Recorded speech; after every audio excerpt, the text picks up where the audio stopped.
All right, dude. We are live talking about that music. All right. You ready? Man, I'm ready. All right. So I was kind of worried we weren't going to do this. I had it planned out. Okay. All right. I had it planned out. The only thing that I was struggling with is what questions do I want to ask? Because this is a heavy topic, right? Mm-hmm. So did you see the title that I picked for it? No, hold on. I keep finding the links for the other podcasts. And not the dude, send me the link to the document. All right, so this one is the Sigma male is a lie. That's right. I remember you telling me yesterday. Yep. Oh yeah. Dude, define Sigma male. We know beta male. We know alpha male. Define what a Sigma male is. So, all right. Let me kind of give it to you like why I wanted to talk about this, right? Because on Instagram, I get a bunch of recommendations for things to follow. And earlier this week, I got a recommendation by I think either Modern Wisdom was probably one of them, or some other ones out there. But there's always these reels about like how men ought to be. And one of the things, and I'm gonna paraphrase heavily, but basically I got a reel that was telling, it's the start of a new year's coming soon. Like, shut everything down. Nobody cares. Nobody wants to hear it. Like, it's grind time. Kind of mentality, right? Yeah, cast aside all distractions. That. Now, and I saw that and I was like, number one, it had like 40,000 likes. So I was like, okay, there's a bunch of people approving this message, And two, it bothered me because of what we've spoken about from like episode 1, the red pill, kind of stuff. And then when we talked about with episode 3 about chasing things that are meaningless, right? Mm-hmm. So I started looking at what does the Bible say about men and brotherhood, but kind of find it in Ecclesiastes, right? So kind of going back to your question, like, what is a Sigma male? Like, the basic definition of a Sigma male is the lone wolf of the pack. Like, the beta's the one that's following the alpha. The alpha male's always in the pack barking at everybody, saying, look at me. And then the Sigma male's the guy that has like that silent confidence in the background that doesn't care about leading, but leads if he's required to lead, right? That's right. But the encouraging, but again, the caveat is like, you walk alone. You are a lone wolf. Like, you don't need the pack. This is the cowboy on the horse at the end of the Western. Basically. Riding off into the sunset. So it bothered me because I'm like, I told you this. I don't know if I told you this or not, but, like I would stand at church. And this probably now 3 years where it finally, like the first time it occurred, where I would stand up and we would all be worshiping and I would see like all the guys around us, right? And it popped in my head, and I'm pretty sure that this was God talking to me, but he was like, look around and look at how many men are possibly walking life by themselves. Mm-hmm. So that has stuck with me for 3 years.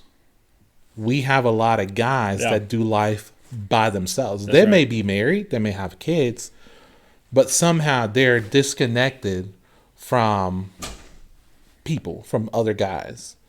So with that said, that's sort of where I started thinking, why is it that being a Sigma is seen as a virtue? Mm-hmm. Like, this is a good thing. Yeah.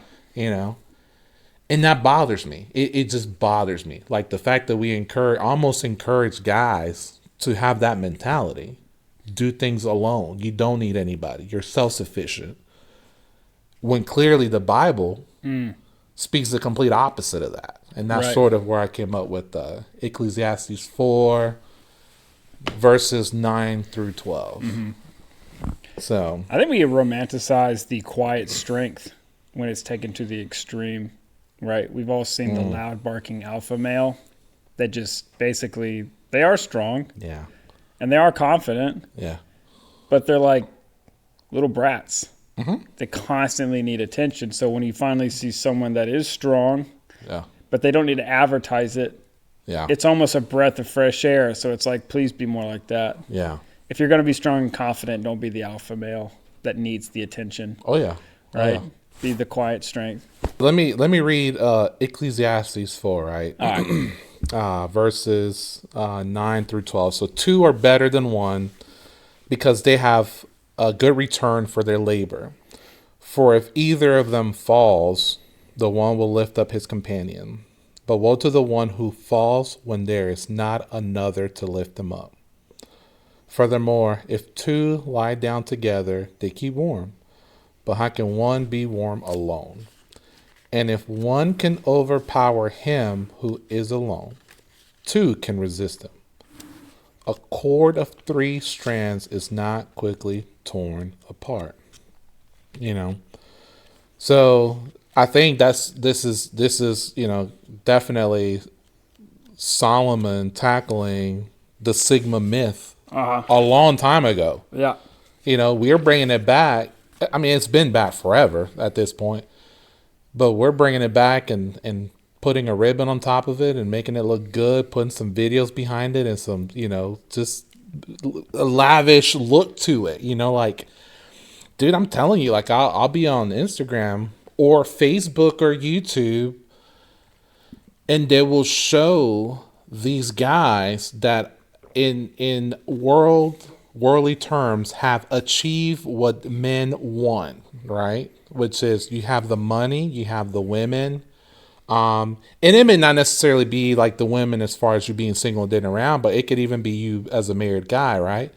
But you have the money, you have the woman, you have the career, and like, don't let nothing stop you, don't let anything like distract you kind of mentality, right?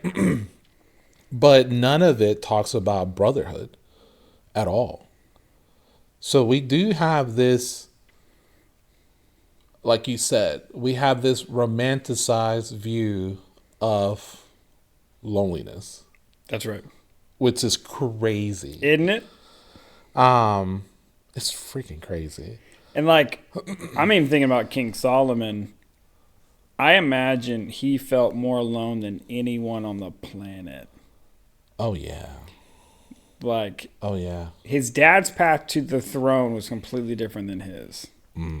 His dad had to run for his life against the previous king. Yeah.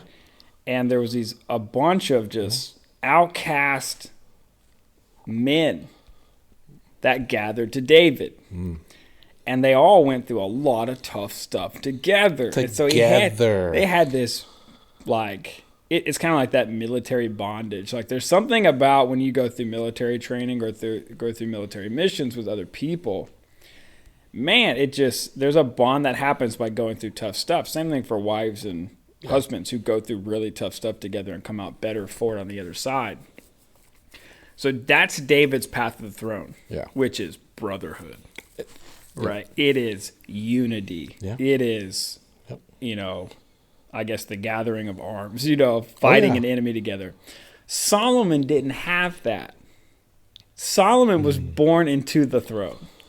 True. No resistance. There was no resistance, right? David couldn't build the temple because he was a man of war. And God says, I will not let you build my temple, but I'll let your son do it. So even the military side of stuff, Solomon did not have. And this moment of stepping on the throne, he receives a incredible amount of wisdom from a divine source. And so even his level of thinking is on a completely different level. Yeah. Right? Watch 2 2-year-olds play together. They'll have a great time. Watch 2 4-year-olds that think like 4-year-olds play together. They'll have a good time.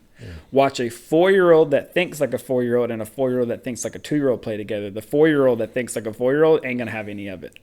They just won't. That's true. They won't want to do it. They're on a completely different intellectual level. That's true. They don't even think the same. So I'm like, Solomon had to have been the loneliest dude on the planet. Oh, yeah. On the inside. Oh, yeah. He was surrounded by people. Yeah, I mean, he's definitely his level of observation was definitely on a whole nother level.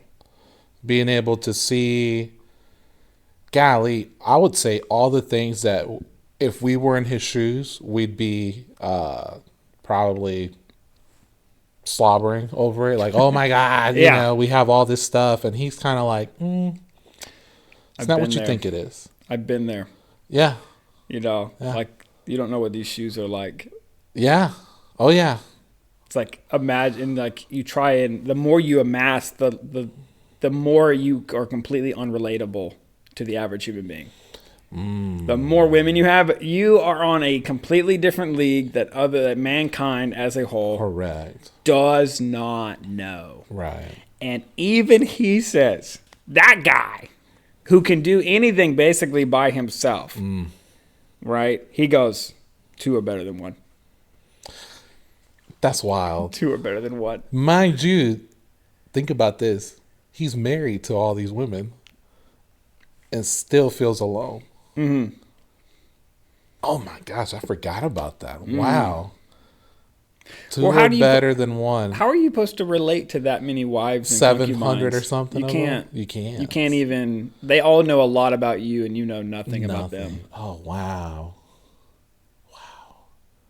But I mean, essentially, what modern culture and what I would say modern wisdom is pushing for is that pathway. It's you ought to go for a path where you amass a lot of worldly things, but behind that veil is this truth right here, which is you will feel isolated at the end.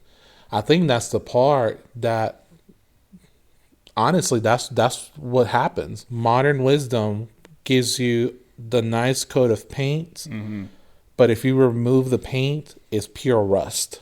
There's nothing there. It's decaying. But we're pushing for it hard. It's being pushed really hard. One of the things, and listen to this. So like I was looking up. So let me pull up my dang notes. Where was it? I wrote this down. I was like, what are like the core pillars of the lone wolf? Right. Okay. Number one, hyper individualism. The idea that I'm the only one I can trust. The next one was the frame obsession. And I've heard this before. Like in red pill terms, is holding frame means like never letting outside forces or people influence your emotion. You're encouraged, like guys are encouraged to literally disconnect from relationships. Those closest to him, like your spouse, but then also even like with your brotherhood of other guys. And then the last one is freedom over connection. The belief that a man is most powerful when he has nothing to lose. So what do? Here's what you're told to do. No wife, no kids, no brotherhood. Why? Protects you from betrayal. Oh, dude, it's just Yeah. what a poisonous way to think. You know, Yeah. you can't trust anyone. Don't trust nobody. And then how come you as an individual are suddenly trustworthy then? That's a dang good question. Right. So like I'm even thinking from the pride standpoint, right? If no one's trustworthy but somehow you are, what level of pride do you have to get through to where like I am the chosen one? Well, that's the thing. So why do guys find it attractive? And one of the things that this says is because you're the main character. Oh yeah, dude. It's a cinematic way to live. You are the main character. Dude, it's crazy. It's crazy. Everyone else is an NPC. Everyone else is a non-player character. Basically. My life is an MMORPG.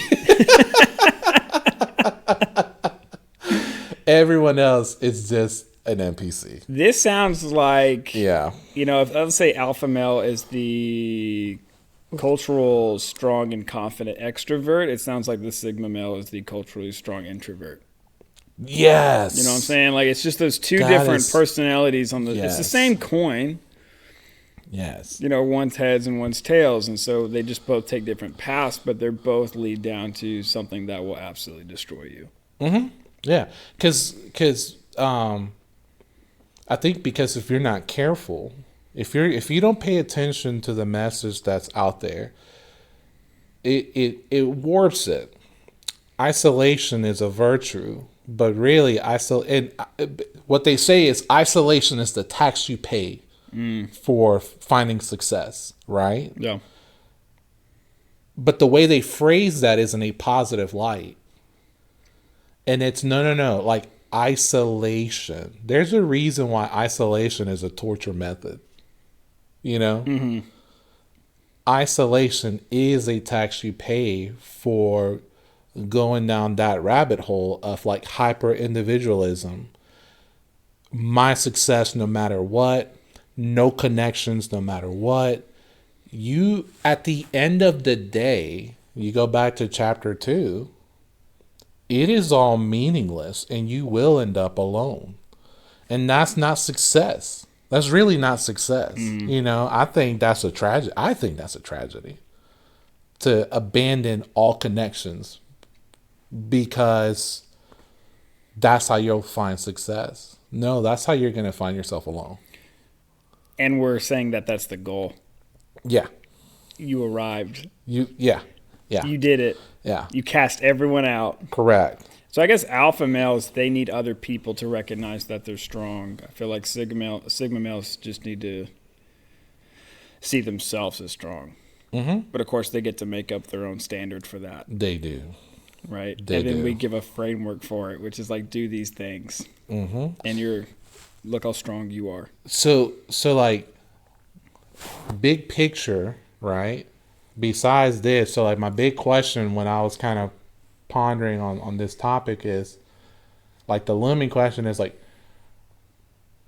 why is it that men do life alone? Right? Like what besides the fact that this is the permeated message that's kind of modern now, and I would say probably since social media really like blew everywhere and it's accessible, you know, from your pocket, right? Yep. Generally speaking, men just do things alone. And I've always been like, but why? Like, why do we have to do that? Do life alone? You said it yourself. David got through the throne with the help of those around him. Heck, Nathan was his best friend until he got killed, right? Mourned for his best friend. So, scripture. Nathan or Jonathan? Is it Jonathan? Nathan's a prophet. It's Jonathan. My bad. You're right. I don't know where I got Nathan from. Nathan's a prophet. Oh, there you go. Wow. Jonathan. Yeah. Saul's son. That's right. You know, he did life with others, got to the throne with others. You know, and even when he was on the throne, although he messed up, he still valued those around him. He valued his men. Mm-hmm. You know, which kind of frames the right mindset to have as a man. So I've always been to this mentality. It's like, you know, why is it that men get to a certain point where they just sort of like isolate from everyone? You know, like what is it? Genetic? Is it culture? Is it laziness? And one thing that I came to the conclusion was, I think it's an accountability thing. I think men would rather hide than to be in the light where they're being held accountable. That's my conclusion with that. And I've, just from talking to some guys, I can always tell when there's like a wall. You know, heck, I put up that wall too. But I can tell when there's a wall there. Yep. And I'm like, what is it about brotherhood that they run away from? You know? And I don't know. Well, like you said, if you can cast out everyone, there's no one there to betray you.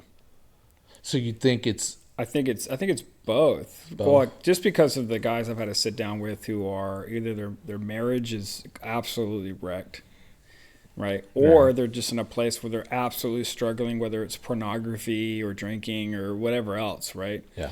Could be just being workaholic. Just they can't find themselves not working. They will put work above everything. And then talking through and just asking some very simple questions like, who disciples you? And they'll say, no one. I have no one. Who do you go to when you need prayer? Right? So these are Christians, right? Yeah. And they'll go, no one. I have no one. Wow.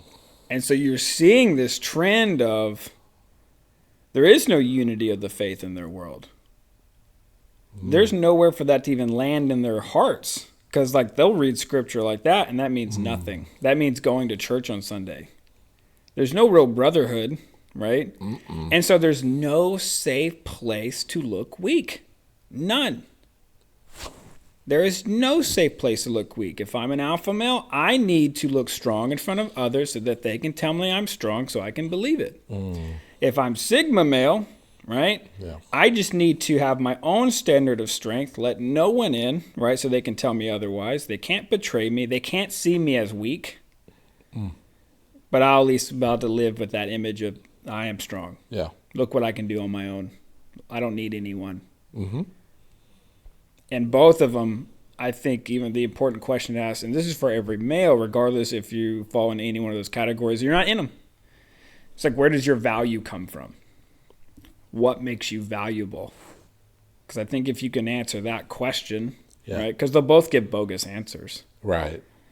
Right. So one of the questions, I'm glad you threw that in there, because one of the questions that I came up with, like right after that question, was, how would you define winning as a man? Winning, yeah. Like, what is it? Like, you know, like, seriously, like, think about it. Ask a man, define winning in life, right? And you're going to get all kinds of answers.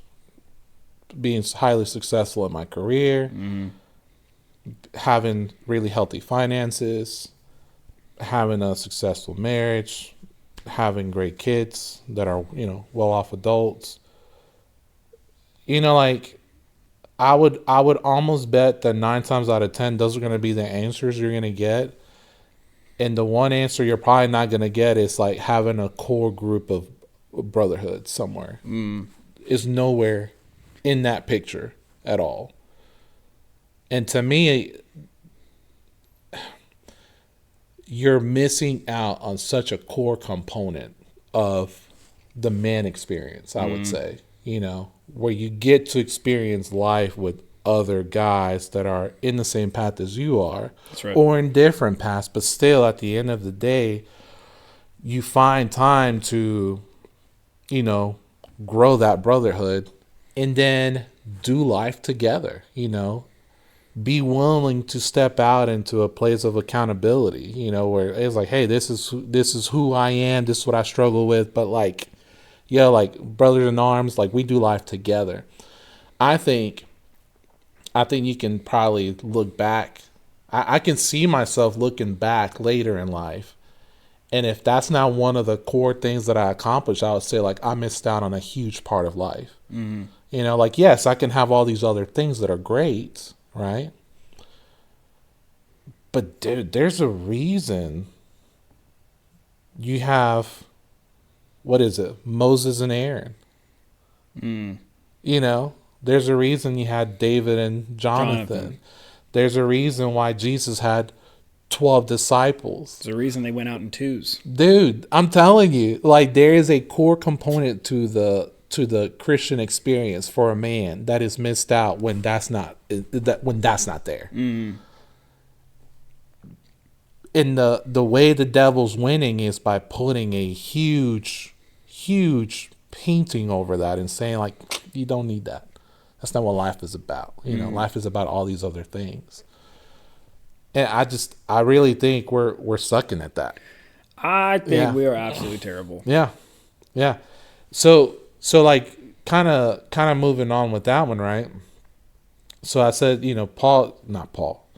Solomon talks about like the solution, right? And one of them is the reasons why, the four benefits of that partnership. You got verse 9. Mm-hmm. All right, read that one real quick. We're still in Ecclesiastes 4. Yeah, Ecclesiastes Okay, good. 4, All verse right. 9. Two are better than one because they have a good reward for their efforts. All right. So you get more done when you aren't a one-man army. Simple benefit. Well, even in, I think you have to get over the risk of someone betraying you.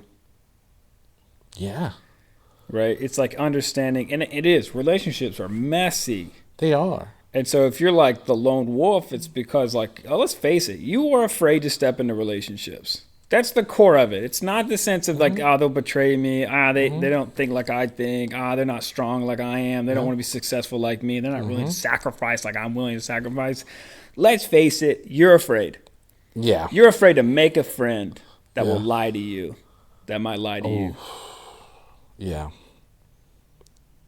True. Or I'm afraid I might make a friend and they'll see me for what I really am. They'll go, I want no part of that. I think that's the main one. That's terrifying. I think that's the main one. It's for me to let you in and then you see what's under the hood and you go, Yeah, but you're not good enough. I think everything's harder that way. I mean, like literally, he tells you two's better than one. You get to not be a one-man army. Like you stepping out into doing something that uncomfortable of like, I will build relationships. I will reach out to other guys. I'm willing for them to see me for who I am. The complete other side of that story is you now get to do life with other guys. You That's get right. to be the army of one stops. You know, Yeah. you gotta. It's so. I know it's easier said than done, but you gotta get over that fear of betrayal. That's not something you can control. It's just not. If it happens, it happens. There's a way to deal with that. There's a way to have a discussion about that. That's right. You know. But that what if card, you're gonna hold on to that card forever That's right. and completely miss out. For the sake of safety. The what if card, the over analysis of the relationship, whether it works or not, is going to cause you to miss out. You're gonna, it's like I saw this picture of a guy surfing, and there were people standing at the beach, and it was him out there surfing a crazy, massive wave, Yeah. and it labeled the people on the beach standing around are dreamers, and then the guy actually surfing said, "Living the dream." You have to step out. And take a risk. You gotta take a risk. I mean, and I don't think we realize that all of our closest relationships are built on risk. Absolutely. Like, I'm not close with the people I'm close to because they know the best parts of me. They know the worst parts of me, and they stayed around. There you go. And, like, that's the stuff we're afraid to share, but that's the glue that actually holds you together. That's why I'm so free to tell any dude that will listen my past and pornography. Correct. Dude, it's like I told you, like the guys, people that go to like AA meetings or like the SAA meetings, I mean, they are sharing the worst moments of their lives, and those people they're still there. No one's running away from that. Yeah. I mean, there's literally, it's shown time after time after time that when the space is right, and and I would say when the intentions are right also, like people will stay and listen. I mean, they just are. You have to take that leap, though. That's right. You can't control what's gonna be on the other side. I think that's the one thing you're gonna have to sort of work at getting over with. Because I can't control your response. I cannot control that. You just can't. What you can control, though, is your courage to move forward. Yeah. Beyond that fear of building relationships and being known for who you really are, especially the struggles. That's right. You know, I mean, dude, you go back, you know, right from scripture's perspective. Yes, we get to read, like David's, like, to me, is a great example. We read a lot of the heroic feats, but we also read all the Epic issues, falls. right? Yeah. So I always go back and think, when Jonathan was alive, I mean, dude, he for sure saw David struggle. Dude, I see you, you know, full of anxiety, full of depression, full of worry. Like you're freaking out that my own father's gonna kill. Like I get to see all that. He didn't run away. You know, David could have easily hidden all of that. There's people watching me. I have to put on that alpha mentality, Yeah. that coat, and show them that I'm not afraid. Dude, he didn't. Well, where did David express it the most? What do you mean? When he was expressing how he was feeling, where did he express it the most? Talking about out in the wilderness, running away? Where? Everyone has an avenue. Oh, music. Music. Yeah, for sure, music. Found exactly the place where he could actually get his thoughts out. Right? Yeah. And so he found that avenue Yeah. to express that thing. And funny enough, David was also not afraid to be absolutely distraught in front of other people. That right there. When he lost his first son with Bathsheba, dude, broke down, fasted. Yeah. They could not get him to eat. He didn't care who heard him wail and cry Yeah. and beg God. He didn't care. Didn't care. And then his own son tries to take the throne from him, Absalom, and dies. And when he gets word of that, even though should have been a victory for his men, David is losing it. He's losing it. He's breaking down. He's crying. He's wailing in front of all his men. He does not care. Yeah. He does not care. Yeah. And so, like, I don't know where that guy learned to do that, to be able to express every ounce of emotion. Because, like, most guys, bruh, we ain't got that in us to let that loose like that. And you would think, you know, here's something that kind of popped in my head, too. You would almost think that David, out of all his brothers, he should be the one to not do that at all. He was the one isolated when they came looking for a king. His dad was like, he doesn't even really matter. Dude, that's a good point. So he had the more reason to not show emotions. My own father didn't even think I was worth showing as a candidate to be a king. That's right. The one person who should see me as a king doesn't even consider me that. And when he was anointed as the next king, they still wouldn't treat him that way. They didn't treat him any different. Yeah. If anything, it was more scorn. Yeah. I mean, out of all his brothers, he had the most reason to hide emotions, and yet he's the one that showed the most emotions. That's right. So it's doable. It's there. And to not only that, but to be a powerful, confident, capable man. Yeah. Yeah, I mean, if anything, if you would take, you know, he has a lot of faults, but if you would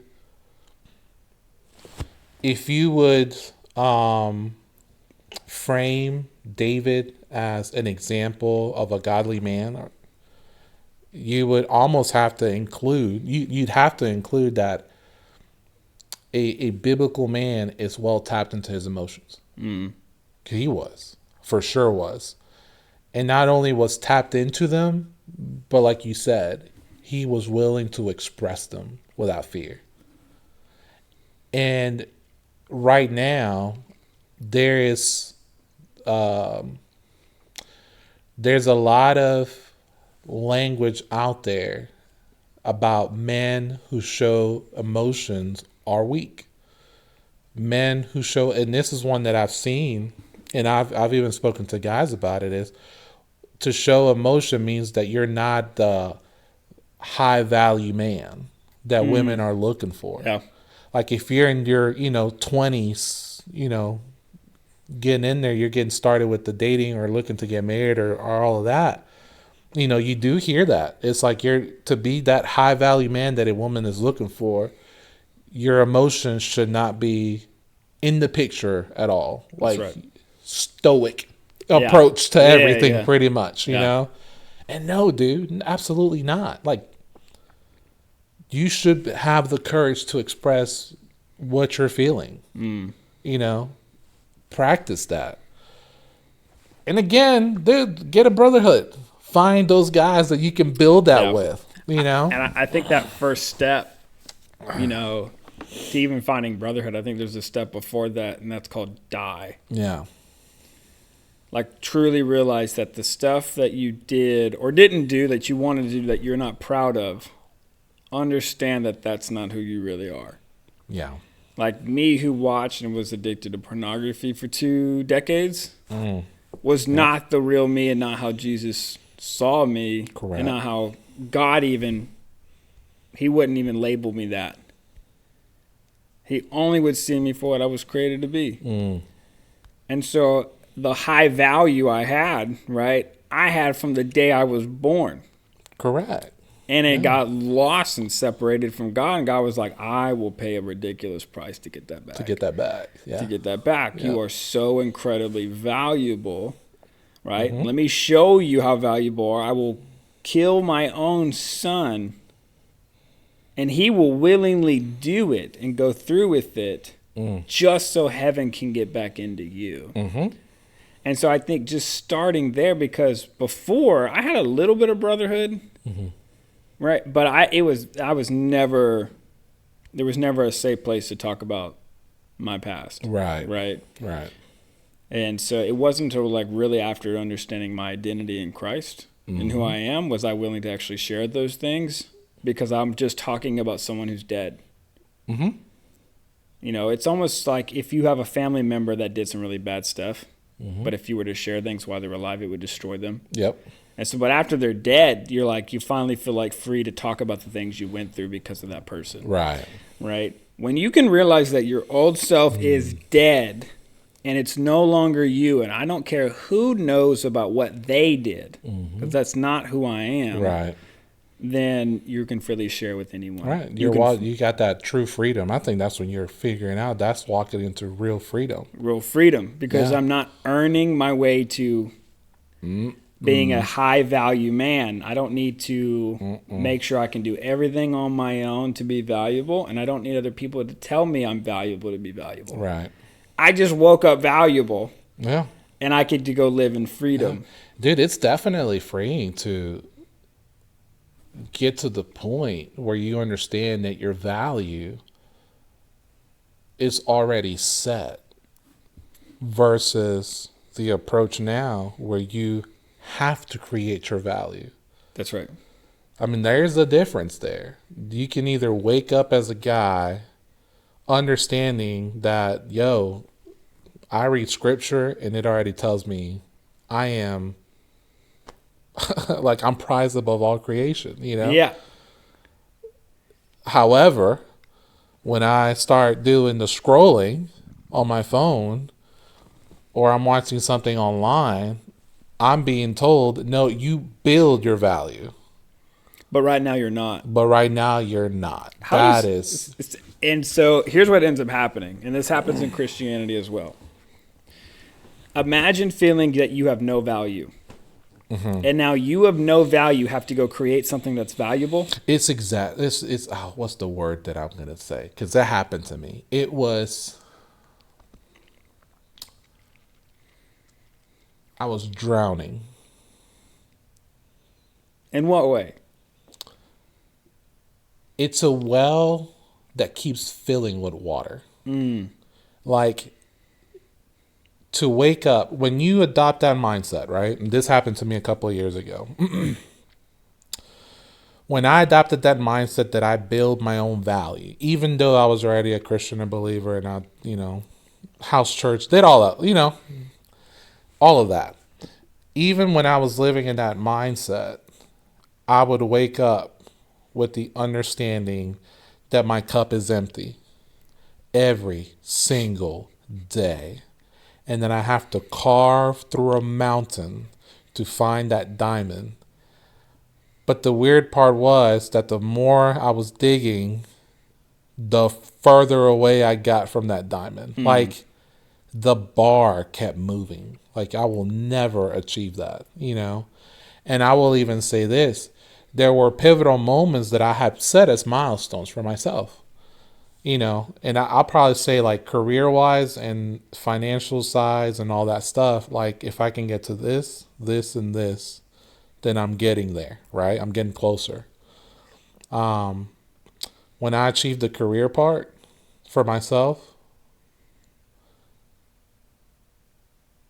it was empty. Like, Didn't last long. so I made it to that leadership level. That's right. Okay. Life still was this. Life keeps going. Like, what now? Like, I thought if I could just get that position that I would, like, now be complete. I would In ride happiness for the rest of my life. you know, like, yeah, good, you know. So that happened. And then the next part was reaching that salary, you know, that I wanted. And then that happened. It's still empty. So, like, you can set the milestones. I think it's great to have milestones and goals in life. That's right.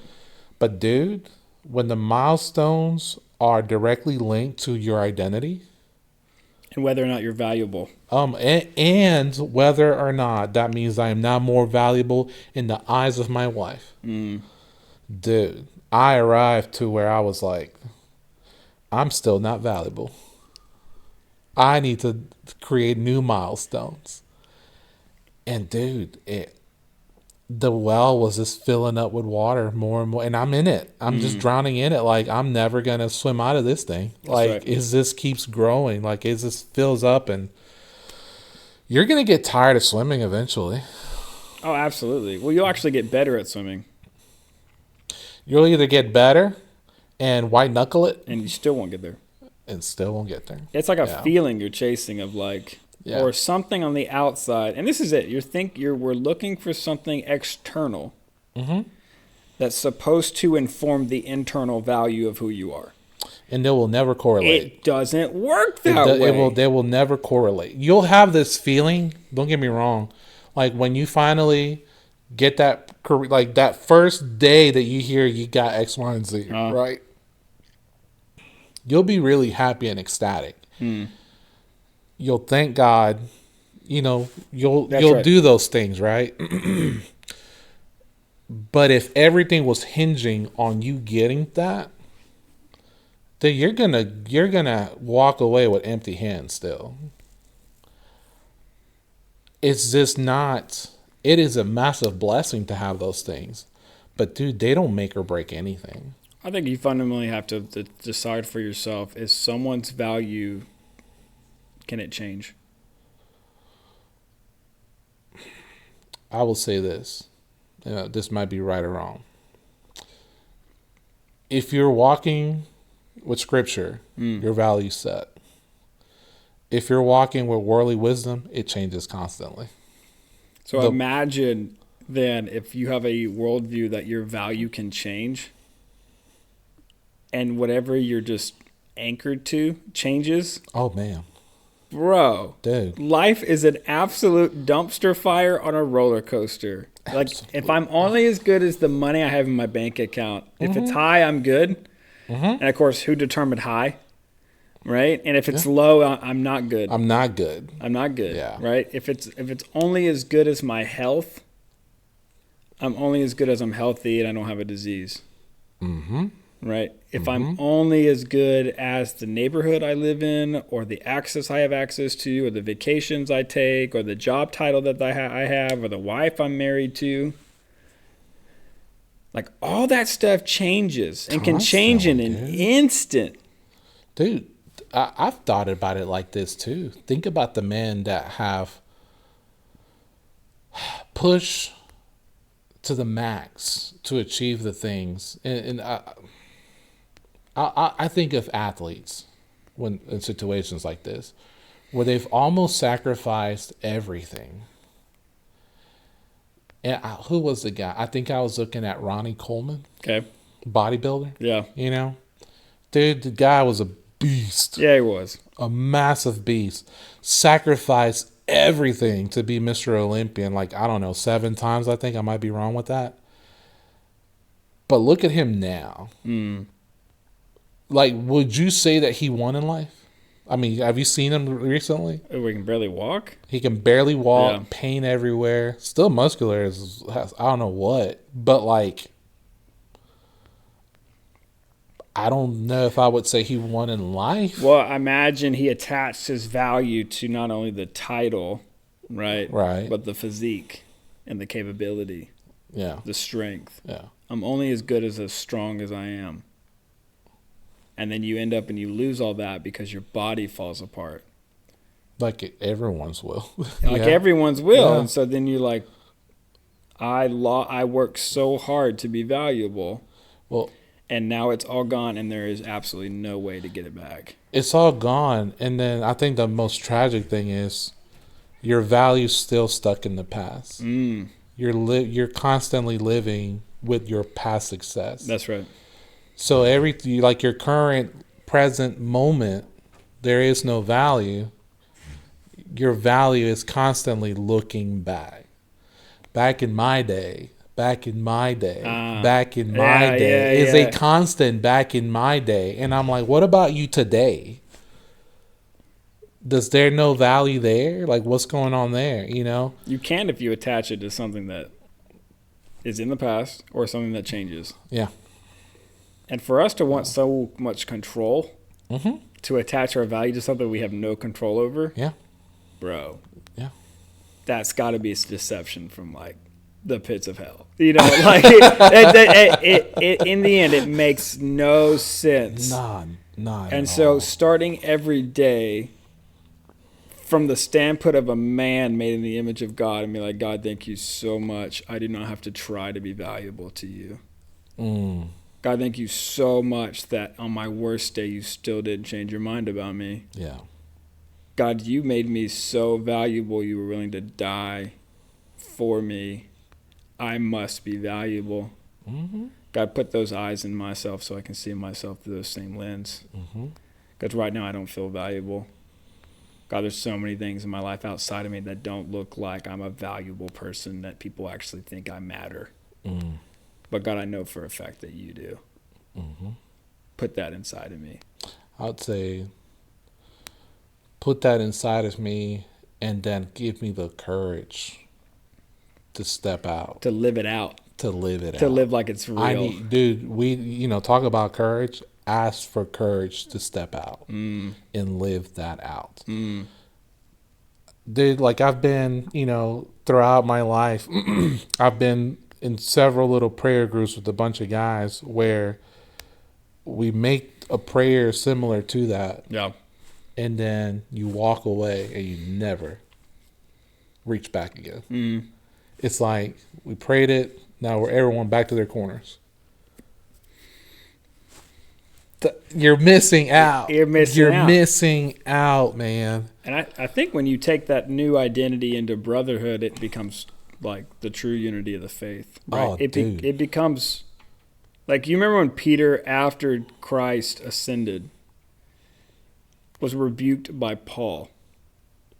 Yes. Because he was afraid of the circumcision party, the Jews who believed that you still had to be circumcised to be saved. And Paul, in front of everyone, and this is an apostle, this is Peter. He was the head guy, the main character of Pentecost, who delivered the message where 3,000 people give their life right then and there to the Lord. And Paul rebukes him in front of everybody. And you fast forward to Paul delivering one of his epistles, and he has nothing bad to say about Paul. The only thing he has to say about Paul is, like, if you read his letters, there's a lot to understand there, and it can be hard to understand. Yeah. Like, the dude knows some stuff. Yeah. He has nothing bad to say about Paul. There's a brotherhood there where both of them understood that Peter was not his action, but he was responsible for it. And Paul isn't the rebuke he gave to Peter, right? That was his love for Peter and for the Gentiles there who were witnessing this. Peter being a leader for the church. Yeah. And so it's like, when are we going to step into a brotherhood where we know who we are? Where on Sunday morning we can look at another guy after a service and go, why didn't you sing? Oh, dude. Why didn't you praise our Father? Ooh. Yeah. Tell me what's really going on. Because I tell you, you weren't courageously being silent. You see what I'm saying? Because you can't do that unless both of you know who you are. Dude, even even when you're the guy that has knowledge of someone else struggling, and you're there's that moment where it's like, hey, if you guys want to come up here, write a prayer, pin it to the cross, like, why aren't you that guy that looks at the other one and says, like, yo, like, Let's go. let's walk up there. Let's go. Like, yeah. There's some stuff going on. We're leaving so much at the table and missing out in return. Which sort of kind of leads me to, the next part of, like, that brotherhood benefit, right? Verse 10. If either of them falls down, one can help the other up. So, that connects back to the accountability. The question, like, I would ask everyone listening, I would almost ask the question, who picks you up when you stumble into old habits? Because we're not talking about a physical pit here. Yes and no. Like, what about, like, when you fall into something that puts you in an absolutely bad light? Yeah. Yeah. And you need a brother to lift you out of it. Dude, there are things that I can have a discussion. There's things that Brittany can call me out on, right? That will land a certain way. Like, all right, But, like, if you were to call me out on the same thing, it hits different. It hits very different. It lands on a whole nother plane where I'm like, ugh. Iron sharpens iron. Dude, if there's no one, when you mess up in life as a guy, and there's no one around you that can call you out on it out of love. Yeah. I think you are a dull blade. Absolutely a dull blade. From a distance, you might look sharp. Get closer, and there's nothing sharp there. You're missing out. And I think the lie here is, at least if I'm alone and I fall, no one watches. Oh. No one sees. No one has to see me fall. I can fall alone, and I can deal with it alone. Now, no one has to see that. And I'll give you a perfect example. I was helping part-time, and I still help. We clean the vent hoods in restaurants. Yeah. Pressure washing or whatever else. And so we're at one of the sites, and we have this, I don't know, I think it's like a 14-foot trailer. Anyway, the back comes down. It's a ramp. It's made of wood, and it is pouring down rain. Dude, it is, everything is wet instantly. Yeah. And, bro, I go down that ramp in my rubber boots, and all of a sudden my feet are higher than my head, and I smoke that ramp. Oh, no. You know who saw it? Everybody.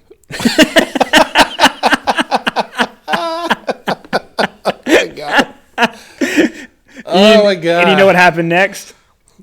Comments. Of course. Immediately. Of course. Immediately. And there is a moment in my mind where I was like, man, I wish I could have done that alone. I wish I could have done that alone. And then, funny enough, the guy I'm helping, me and another guy were pressure washer outside, and like we're literally like pressure washing into puddles. Yeah. Trying to clean these filters. Yeah. And behind us, the guy who we're helping, he does the exact same thing. He does the exact same thing. There you go. And but he got up quick, and he told us later he ended up falling too. Yeah. But he said the same thing. I would looked up immediately just to see did anyone see me. Oh, man. Did anyone see me fall? It had nothing to do, like, he ignored the pain. I mean, he smoked his shoulder. And the first thing on his mind was, did anyone Did see anyone me? see that? Did anyone see me? Is that not like the worst, not the worst lie, but that's a big lie to say, like, hey, if you fall, don't let anyone see you. Oh, absolutely. It's better to fall alone than have a brother who will pick you up. Absolutely. Absolutely. Like, It's better. It's the mentality of I would rather live in a lie than live with a where brother. the truth is open. Yeah. I would rather I mean, that is a conscious decision to say I prefer to live in a lie. What's the scripture in the New Testament where it talks about the darkness hates the light? I don't know, but I've got Gemini right here All right, next to let's me. see. Let's get it out, and let's hope the AI doesn't feed us with a. All right. Say it one more time. It's where the darkness hates the light because it exposes darkness. Basically, like the light loves the light, but darkness hates the light because it exposes darkness. It's a John 3, verses 19 through 20. Read it. All right. It says, and this is the judgment. The light has come into the world, and people love the darkness rather than the light because their works were evil.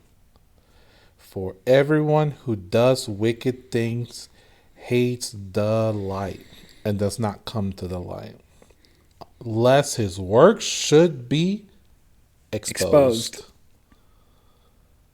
Yeah. So the thing the world calls strength, whether it's alpha male or sigma male, Yeah. it sounds like the Bible calls that worldview evil and wicked. Darkness versus light. It's darkness versus I mean, light. it's at the core of it is that. Yeah. Call Yeah. evil good. Right. So call isolation good. We are definitely in a time and place where evil has a really, really shiny look to it. Yeah, it does. It really, really does. And it gets a lot of likes on social media. I mean, I think it's genius if you think about it. I mean, it's now framed. It's always been framed this way, I would say, where as long as it points back to your value as a person, then it's not that bad. You know, there must be something good about it. The message, there's got to be something good in the message that has something to do about your identity. The ends justify For sure. the means. You know, somebody calls it society has this obsession with self-improvement, right? And there was a person out there who says, you know, we have self-improvement is it sounds bad, but it kind of makes sense, where it was saying, you know, we have self-improvement in our society is an obsession with self-masturbation. It's that. Well, you're constantly thinking about. We're constantly thinking about our Ourselves. self-improvement. And we're so obsessed with it that, I mean, there are businesses built around it. That's right. You know, it makes money. Everything that you see out there is about, God, dog, self-improvement. It's a constant self-improvement. You walk into a Books A Million, probably the first 20 books you'll see have to do with self-improvement. That's right. Everything points back to self-improvement, and they all pin it to some type of idea. None of it pins back to biblical scripture like, hey, point one, you were born with value. And if you improve, it's just that value shining. Yeah. Right. Versus our cultural self-improvement is like, you can self-improve because you got some stuff to improve on. You got some stuff to improve. You've got some lacking flaws that you need to work out. Yeah. Oh, and by the way, if you go down this route and it feels empty or you can't achieve it, we've got entertainment books for you right over here to distract you from it. And that's the two industries. It's the here's the stuff to improve, right? And usually those are actually very expensive. The improvement can be very expensive. And then we have this very cheap entertainment sector right here for when you need a Band-Aid. Yep. And then we'll just cycle you between these two things. And right now, I feel like you said, because we're approaching the new year, Oh, dude, it's everywhere now. It's going to swap a little bit. It's going to step away from entertainment. It's going to step into self-improvement. But then if at no point in that do you actually believe anything different about yourselves, your willpower and discipline are going to run out. Correct. And you're going to go right back to the entertainment by the end of January. By the end of January, you will be back into entertainment. You'll be back into entertainment. Dude, because even now I almost caught myself with the mindset of like, all right, start of the new year, like hit the gym, hit this, hit that. Like I had this list of like, go get this IT certification, like to improve myself. Yeah. Like hit the gym, start doing these exercises to improve myself. Like I had this list. Yeah. I'm going to be 100% honest with you. Not a single one had to do with like, I'm going to wake up at this date I spent my time with God. But it points back to where the mindset is. That's right. It took me a minute to reflect on that and be like, man, I have this list on Notion of like things to achieve for next year. And I started looking at the top 5 and I'm like, I don't have anything in here about spending time with God. I called myself out on it. I was like, God, dog, dude, like you have this list created. The number one thing that should be at the very top should be 4 a.m. time with God, period. That's right. That's it. Everything else on earth can fall apart. That won't. And it didn't make it to the top 5. That it shocked me. You know what I did have was like write the devotional, put the music stuff on Spotify. Like I had these other things. Sure. Great. But that's still not anchoring myself with how the day needs to start. That's right. You know? And I mean, I had to go back and like move stuff down, put that up there. Yeah, I think it's so easy to step into the things that could improve your value, even though we know they don't, versus the thing that reaffirms your value. Right. And I think it's that really daily reframing. It's a daily reframing of like waking up and go, God, thank you that nothing I do today will make me more valuable. Because I couldn't be more valuable. It's not in the sense of like there's a deficit, you can never get better. It's like, no, there is no higher plane to achieve than image and likeness of God. Dude, none. I mean, you're right. I mean, there's nothing else to say about that. I mean, you're 100% right. I mean, you're literally waking up and your Father's waiting to see you. I don't have to wake up and even try not to sin. I just need to wake up and enjoy being His. Yeah. Right? Where it's like if I'm obsessed about not sinning, I'm only thinking about sinning, and I will step into it. Yeah. That's all I'm thinking about. Yeah. But if I can just wake up and enjoy being His and realize that that dude washed me clean. Correct. When I walk, you hear, yeah, like I'm squeaky clean. Like couldn't be more clean. Correct. And there's nothing I can do today that can make me more clean, more valuable, more important. And I just get to freely do those things now. Correct. So the one thing that I was going to say is, so the other two things that Solomon was talking about as far as like the benefits was like recovery, but also comfort and protection, right? He talks about the warmth in like verse 11. It's good to not feel alone, when things are tough. But then he also talks about the whole protection where he says, the one may be overpowered, two can defend themselves, right? Where three, what is it? Oh my gosh, I had it here. Some of the cords like that. Yeah. Two can defend themselves, but a cord of 3 strands is not quickly broken, right? So the first strand is you.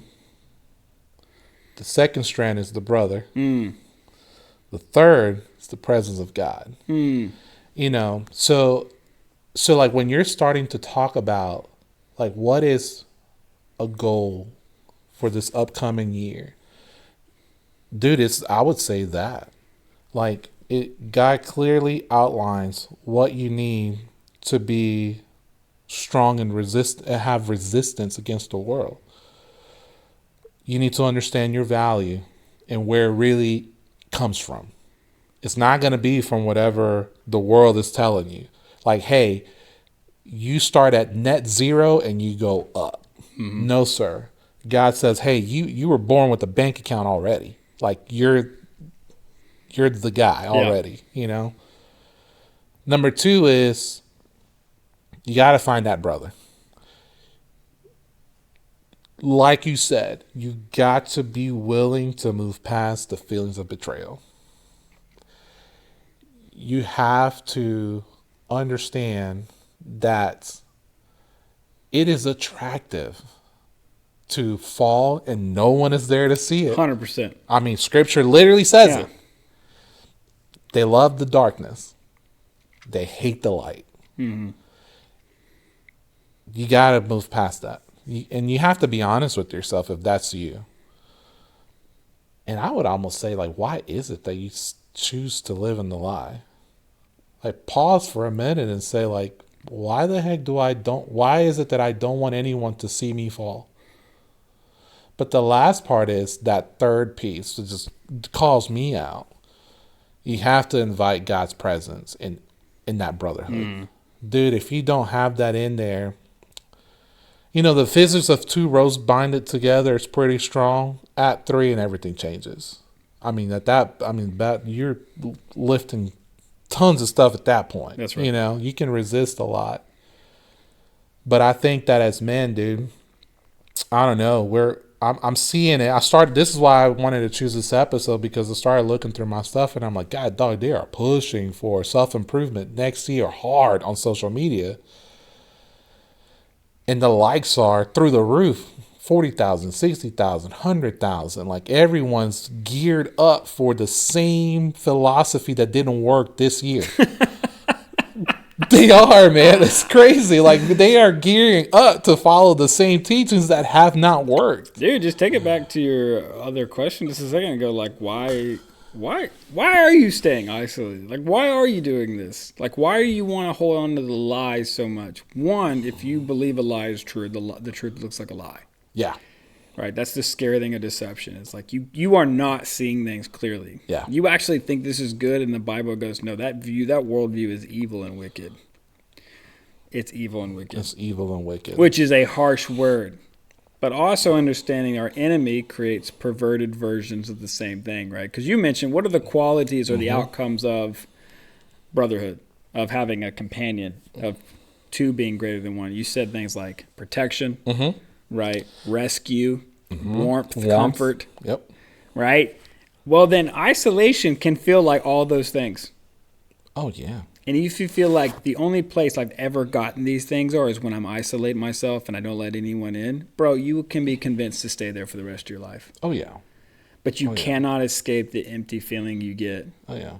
When it's just you and your thoughts. Well, I'll probably, probably end it with this. There's a guy on YouTube. He talks to just different peoples from all different walks of life. But like, I got to go back and find the channel. But he talks to a lot of people that are now late into their age, right? Retired, with their spouse, or retired and widowed at this point, you know.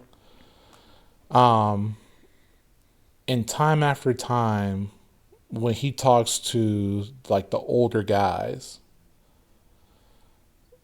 almost the common answer to what is it that you wish you would have done different in life,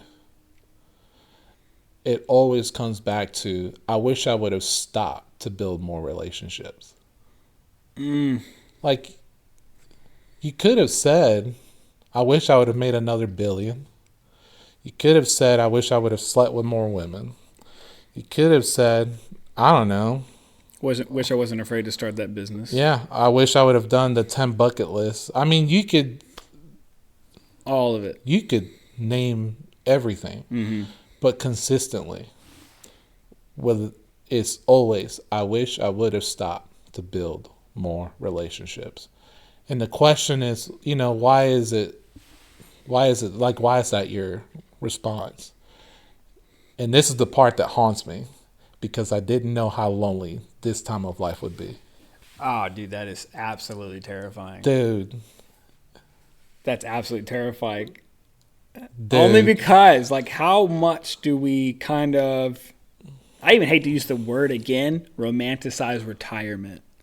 Like, if I could just get to this age, if I could just retire, if I could just have this much in my investment account, if I could just get to Social Security, if I could just get here and I don't have to work anymore, life will be great. And then we're interviewing them and they're like, oh my gosh, I'm lonely. I'm lonely. I'm so lonely. And you're like, oh my I'm lonely. gosh. You mean to tell me the thing that we romanticize at age 20, 30, 40 is the thing you're now most afraid of? I don't remember who quoted it or whatever else, but it's basically at 30, I would give everything at 30 to be what I am when I'm 20. And at 40, I would give everything I have to go back and be what I was when I was 30. Mm-hmm. And when I'm 30, I'm like, if I could just be 40, if I could just 10 years, if I could just, Yeah. it's like I would give every bit of wealth and materialism that I'm trying to build between 30 and 40. If it hit 40, and I would give all that away just to have the health I have when I'm 30, and the energy I have when I'm 30, and the freedom I have when I'm 30, my worldview's stupid. My Yeah. current worldview at 30 is stupid. Oh yeah. It's 100% dumb. 100%. Dude, like there's so many things in life that we could say, like, if I could get this, then I'm winning. Uh-huh. And it's honestly, dude, if there's some truth, if those people are telling the truth, then what they're essentially saying is, I wish I would have recalculated what winning looks like. I did all my calculations. They're admitting it. All my calculations were wrong. Wrong. Oh, gosh, they're all Solomon. They're all King Solomon. It takes to see the end to then understand how terribly wrong Yeah. you were. Mm-hmm. And dude, I definitely don't want that. Mm-mm. I mean, like, I don't. I really don't. I really don't. And I mean, there's like, I go back to 3 years ago, standing in church, seeing a bunch of guys and God talking and saying, like, dude, you have no idea how many of these guys are doing life on their own. Mm-hmm. And then that guy on YouTube takes the time to talk to all these people that to the rest of the world are invisible. But no, dude, like they're still, they'll tell you, in my mind, I'm still 20. My body's, 80, 85, 90. But the difference is I have the money in the bank. Everything's paid off. My kids are gone. But I'm the loneliest I've ever been. Ever been. And I'm out here now in the park or something trying to like build relationships. And I'm like, God dog, like how bad of a miscalculation tragic miscalculation could that be? And I'm in it. Yeah, there you go. I'm in it. There you go. There you go. Albert, we have not done this in any of the episodes. Yeah. But I think it's a good thing to start. Why don't you pray us out? All right, let's do it. All right. Dear Father, thank you so much for this time, Lord. Father, I hope that this message reaches out to a ton of guys out there. I pray that you deliver them, Father, with just some hard wisdom, Lord, that the way we're calculating success in this world is completely wrong. I pray, Father, that you give all of us the courage to step out, to reach out, to understand that winning in life is relationships. You are a relationship-based God, Lord. Everything about you is about relationships. Everything about you is building relationships, restoring relationships. And Father, we are shaped and molded by you. We are an image of you. I pray that you bring us closer to that identity, that you reshape our mindsets to understand that as men, it's our job to build relationships, to cultivate them, Father, to call each other out, to build each other up, to encourage each other, and to just not be an army of one, but to be a solid brotherhood, Lord. I pray, Lord, that before the year's over, you help us walk into next year with the right mindset of what true success looks like for next year. And I pray, Lord, that you just push this message out to everyone who needs to hear it, Father. Thank you so much for this time, Lord. In Jesus' name I pray. Amen. Amen. Right on. Right on. All right. That is episode number 4. Until next time.